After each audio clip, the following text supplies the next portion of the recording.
Back to all of you. आज के lecture में हम देखेंगे एक्सरसाइज ऑफ 13.2 से क्वेश्चन नंबर 1। तो क्वेश्चन नंबर 1 है which of the following are in inverse proportion. हमें यहाँ पे कुछ फॉलोइंग पार्ट्स दिए गए हैं, उनमें से ये पहला वाला पार्ट है। हमने बताना है कि इनमें से कौन सा पार्ट जो है वो इनवर्स प्रोपोर्शन है। तो सबसे पहले वाला जो पार्ट है वो है the number of workers on a job and the time to complete the job. ठीक, नंबर ऑफ वर्कर्स हैं और एक जॉब को कंप्लीट करना है और कुछ टाइम लिया हुआ वहां पे। आप मुझे एक बात बताएं, अगर मैं number of workers, suppose W is for workers, अगर मैं नंबर ऑफ वर्कर्स को इंक्रीज कर देता हूं तो टाइम किसी काम को करने में क्या लगेगा? कम लगेगा, क्योंकि वर्कर्स ज्यादा है तो टाइम लगेगा कम। तो अगर ऑन द अदर हैंड अगर मैं नंबर ऑफ वर्कर्स को क्या कर दूं? कम कर दूं, तो टाइम क्या लगेगा? टाइम ज्यादा लगेगा। तो एक क्वांटिटी ज्यादा हो रही है, दूसरी क्वांटिटी कम हो रही है। यहां से भी एक अगर कम हो रही है तो दूसरी ज्यादा हो रही है। If one quantity decreases the other increases. Introduction में बताया था ना, तो क्या है? इनवर्स प्रोपोर्शन है, डायरेक्ट प्रोपोर्शन में नहीं है। डायरेक्ट प्रोपोर्शन में क्या होता है कि अगर एक चीज इंक्रीज हो रही है तो दूसरी भी इंक्रीज होती है, एक चीज अगर डिक्रीज हो रही है तो दूसरी भी हो रही है। लेकिन यहाँ पे तो उल्टा है, दैट मीन ये इसका आंसर रहेगा इनवर्स प्रोपोर्शन। Inverse proportion. अब हम इसमें देखेंगे second part, the time taken for a journey and the distance traveled in a uniform speed. Uniform speed mean हम इसको एक एग्जांपल से समझेंगे।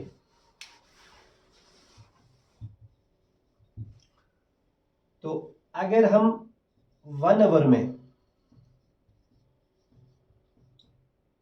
5 किलोमीटर जा रहे हैं,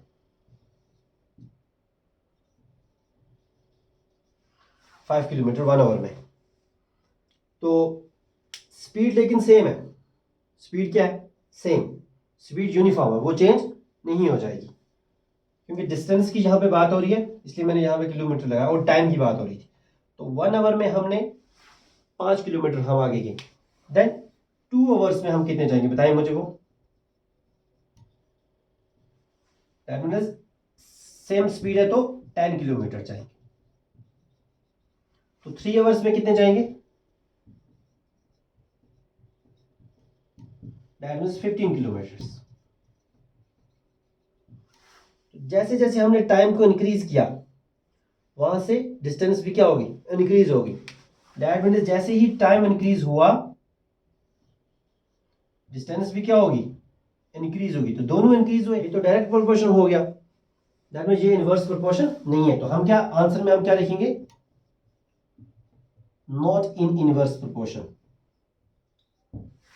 not in inverse proportion. So अब हम इसमें देखेंगे थर्ड पार्ट। थर्ड पार्ट हमारे पास area of cultivated land in the crop harvest. मतलब कुछ कल्टिवेटेड लैंड है, हमारे पास जमीन है, उसका कुछ एरिया है और उसमें से कुछ क्रॉप हम हार्वेस्ट कर रहे हैं, मतलब काट रहे हैं। सो इसका ये मतलब हुआ कि अगर हमारे पास सपोज 1 एकड़ है एरिया, फॉर एग्जांपल 1 एकड़, उसमें से अगर हमारे पास क्रॉप जो है वो है 1 टन, क्योंकि एरिया ऑफ कल्टिवेटेड लैंड है ना, तो मैंने बोल दिया कि हमारे पास एरिया ऑफ जो कल्टिवेटेड है वो है 1 एकड़, उसमें से हम 1 टन जो है हमारे पास वो क्रॉप होता है।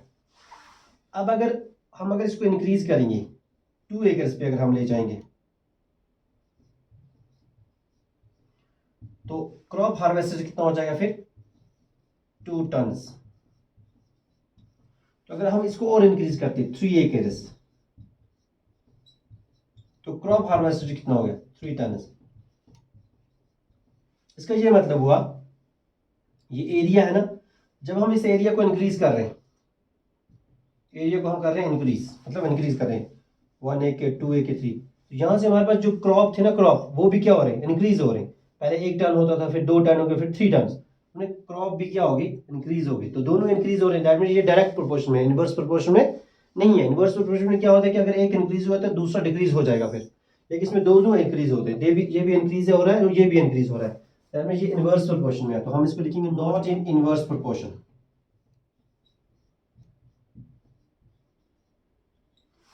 अब हम इसमें देखेंगे फोर्थ पार्ट। फोर्थ पार्ट हमारे पास the time taken for a fixed journey. Fixed journey मतलब जर्नी जो है वो फिक्स्ड है। फॉर सपोज किलोमीटर्स फिक्स है, 100 किलोमीटर्स ये है फिक्स जर्नी, ठीक है, 100 किलोमीटर तक जाना है। And the speed of the vehicle, और स्पीड ऑफ द व्हीकल जो है वो फिक्स नहीं है, वो ऊपर नीचे हो सकती है। फॉर एग्जांपल अगर हमारे पास 100 किलोमीटर फिक्स जर्नी है तो स्पीड ऑफ व्हीकल अगर हम रखते हैं यहां से 100 किलोमीटर पर आवर,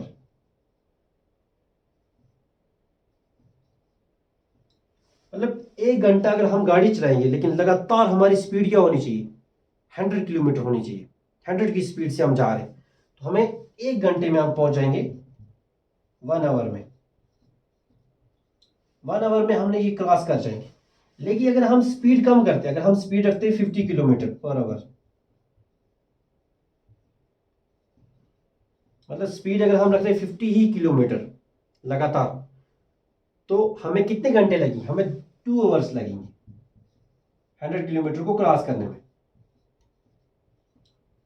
ठीक है। तो इसका ये मतलब हुआ कि जब हमारी स्पीड ज्यादा थी तो हमें टाइम कम लग रहा था, जब हमारी स्पीड कम हुई 50 पे आ गई तो हमारा टाइम ज्यादा लग गया, 2 आवर्स लगे। दैट मीन्स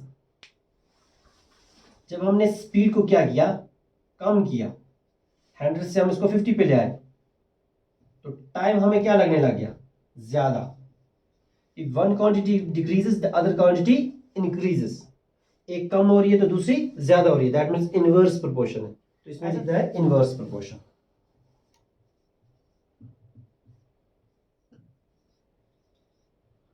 अब हम इसमें देखेंगे लास्ट पार्ट, ये फिफ्थ पार्ट। सो अब हम इसमें देखेंगे फिफ्थ पार्ट है the population of a country, एक कंट्री की population and the area of land पर पर्सन, जो उस कंट्री में लोग रहते हैं पॉपुलेशन के हिसाब से, उनके पास कुछ लैंड है, मतलब कुछ जमीन है। सपोज हम मानते हैं कि वहां पे 10 लोग रहते हैं, कितने, 10 लोग रहते हैं वहां पे, और टोटल जो एरिया है जमीन का वो है 100 स्क्वायर किलोमीटर्स, 100 स्क्वायर किलोमीटर्स। तो 100 स्क्वायर किलोमीटर टोटल एरिया है उस पूरी का, मतलब लैंड एरिया जो है ना वो है 100 स्क्वायर। तो टोटल नंबर ऑफ पॉपुलेशन कितनी है वहां पे, एक को कितना मिलेगा, एक को मिलेगा 10 स्क्वायर किलोमीटर्स, क्योंकि अगर एक को मिलेगा 10 तो दो को कितना मिलेगा 20, तीन को 30, चार को 40, 50, 60, 70, 80, 90 एंड 100। तो 10 तक 10 लोगों को हो गया 100 स्क्वायर किलोमीटर का एरिया इनको डिस्ट्रीब्यूट जब हमने पीपल्स को 10 पीपल्स को 100 स्क्वायर किलोमीटर एरिया मिल गया। जब हम एक को दे रहे हैं कितना 10 स्क्वायर किलोमीटर, लेकिन अगर हम पॉपुलेशन जहां से इंक्रीज करते हैं, पॉपुलेशन अगर हमने रख दी 20 तो फिर एक को कितना मिलेगा, एक को फिर मिलेगा 5 स्क्वायर किलोमीटर, क्योंकि एरिया हमारे पास कितना है 100, इसी में से हमने डिस्ट्रीब्यूट करना है। जब 10 थी तो हमने एक को हमने दिया 10 स्क्वायर किलोमीटर, तभी जाके ये 10 को 100 स्क्वायर किलोमीटर मिल पाया। तो अगर हमारी पॉपुलेशन इंक्रीज हो रही है 20 पे, दैट मीन एक को हमें देना है 5 स्क्वायर किलोमीटर, बिकॉज 20 इंटू 5 होगा ना 100, तो एक को हमें देना पड़ेगा 5 स्क्वायर किलोमीटर, तभी 20 लोग इस 100 स्क्वायर किलोमीटर एरिया में एडजस्ट हो पाएंगे, ठीक है। लेकिन यहाँ पे यहाँ से हमें ये एक चीज समझो, ये थी पॉपुलेशन, ये था एरिया था ना, ये एरिया, ये थी पॉपुलेशन। जब हमने पॉपुलेशन को इंक्रीज किया, मतलब पहले थी 10 उसके बाद 20 हो, एरिया यहाँ से डिक्रीज हो गया, दैट मीन्स एक चीज अगर इंक्रीज हो रही है दूसरी डिक्रीज हो रही है तो इनवर्स प्रोपोर्शन। तो इसका आंसर रहेगा inverse proportion.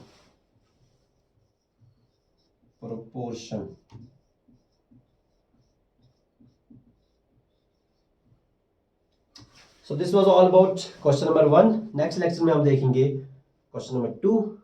Till then, bye bye.